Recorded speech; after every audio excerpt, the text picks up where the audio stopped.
Kuombea mtu kwa usingizi sio mbaya, na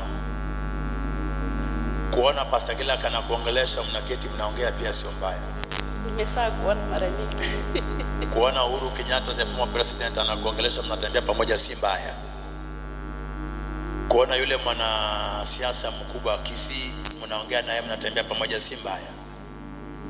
Kuona pesa kwa kitanda ni mingi sio mbaya. Kuona yule aliyebarikiwa sana na biashara Kisii town na unamjua, mkiona mnaongea pamoja mnajadiliana pamoja si mbaya. Sio ndoto zote ni mbaya. Amen. Amen. Sio ndoto zote ni mbaya, lakini nimesema kuna zingine za kimapepo sio sawa. Vyakula vya kimapepo, harusi ya kimapepo, yani unaota unafanya harusi. Unaota uko na mume wako, mnafanya tendo la ndoa. Unaota unalisha vyakula unakula. Unaota uko na mtoto hapa na hauna mtoto. Na wewe ukiamuka kama na hujazaanga nasema asante, aje nitazaa hivi karibuni. Ukizaa kwa ndoto expect no child.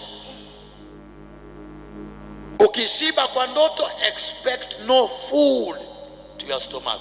Utashinda ukiambia watu mimi nimeshiba, tumbo langu limefura, sitaki chakula, because usakula. But not all dreams are bad.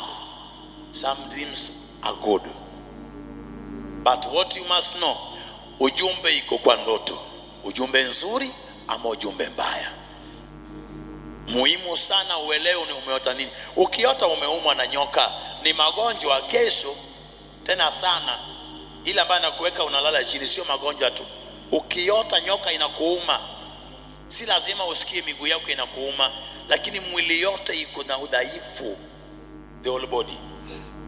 Hallelujah. Amen. Ukiota unakimbizwa, hata mtu akwambie Lilian amuka, nilikuwa mbali, nilikuwa nakimbia, mtu amenikimbiza kwa usingizi.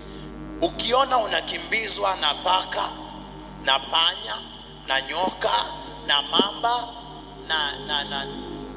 na mzee fulani unayomjua, ni uchawi. Kuna bosire nyuma yako na bosibori nyuma yako na wanyango nyuma yako, wanakukimbiza mbio, ujue. Sasa unasema nimeona ndovu imenikimbiza, alafu unakimbia na ufiki. The more unaenda na unapiga nduru na kuna mtu anakuongelesha na kuna mtu anasikia, na mahali unaenda pia ufiki na anakuja, kabla hajakushika unaamuka kama shetani. Ama unaona umerushwa uko kwa mlima na unaanguka kwa shimo, unaenda kabla hujaanguka chini umeamuka. Hizo zote ni kukimbizwa. Ukiona unakimbizwa ujue kuna mtu nyuma anafanya kitendo cha uchawi. Wake up na utafute madhabahu yako. Mpe Yesu makofi.